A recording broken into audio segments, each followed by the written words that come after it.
Hey, and first up this week is going to be Awaken, book number 1 of the Quintessence, Crucible, an epic cultivation LitRPG saga written by C.M. Carney. It is 402 pages. It is $2.99. It is available on Kindle Unlimited. And here's the author's description. Cultivation, progression, ascension. On the world of Crucible, where humanity's spiritual artists train to fight in a war of universal proportions, Aryc Tal Venn has the potential to be one of the gods. But when he accidentally unleashes heretical powers doing his challenge, he is forced to flee his home or face the wrath of the Inquisition. With his sister by his side, Aryc begins a quest to uncover the truth about his own existence, only to discover a terrible secret, with the power to destroy humanity. Will Aryc master his unnatural powers in time to save the people of Crucible, or will he be the harbinger of humanity's destruction? There we go. Full disclosure, I received a Van Happy for review. I purchased a copy when it became available. This is a coming-of-age RPG cultivation story. It's more of a fantasy cultivation story up until about the 30% mark in the story, where the main character awakens his aspect, which is kind of this AI companion kind of thing. And he gets to see UI, and he gets to see a RPG-like cultivation system, his core tree. So I'm only mentioning this up front because for the first 30% of this novel, I was like, is this lit RPG? I'm not really sure. There's a lot of cultivation here, a lot of fantasy stuff, a lot of good world building and good storytelling. But up until that 30% mark, there's really not a lot of like RPG mechanic progression. And that's mostly because for that first 30%, the story focuses on other things. It focuses on world building, setting up the good and evil sides of the story, the main character's personality, his antagonist, his character flaws, all that stuff. There are some mention of like cores and ranks and such, but it's not really defined as a clear system until after that 30% mark. And I'm not going to say why, but that's when it happens.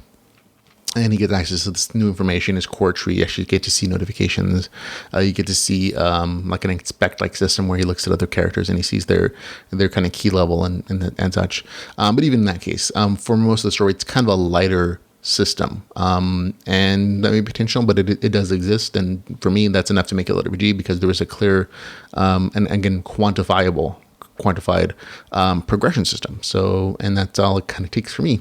And it is part of an integral part of the story. But again, it's on the lighter side of things. The cultivation side of things is definitely a more heavy influence in the story. There is key, which is in this particular instance, almost a substitution for experience points, or like life essence, in that it can be absorbed from the surrounding, environment around you. It can be dropped as like beast cores, which can be absorbed into, and this is unclear, like infused into spirit stones and other resources where but there's set amounts of this key in these particular sources. So it's not an infinite thing. And as far as other mechanics in the story, main character can use these key points to enhance his particular like spell-like abilities or like transformations and body enhancements. And so there are definitely getting quantifiable bits of cost for these things as well. So that's kind of the game mechanic stuff. But again, the main character is the focus, and on the story side of things, it is definitely like this coming of age chosen one kind of storyline, and that the main character has to overcome his bullies, his own insecurities to realize his true potential, and use the one thing he thought was wrong with himself to become powerful enough to oppose the great evil in the world, the Phage, or as the story goes on, other twists, which I won't spoil for anybody. There's also a lot of fighting and cultivation. Well, not really a lot of fighting, but there's less than I thought there can be in this particular novel. But there is some cultivation, RPG progression. But the core of the story is definitely that chosen one kind of bit in the story.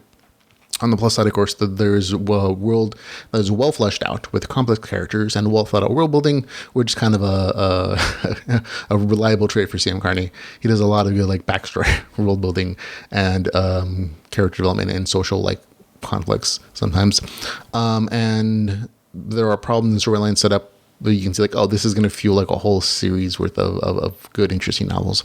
So for me, I really enjoyed the story. I enjoyed it a lot more once the the progression system showed up. Even if it is kind of light in the story, I was happy to see that there are like things that are quantifiable. Before that, it wasn't mad. It just felt like more of a fantasy cultivation, which is not really my kind of story. I'm definitely super into LitRPG and the game mechanics there. Straight fantasy cultivation where there is no defined system isn't really my thing. And it's not bad storytelling. There's lots of good action in these stories.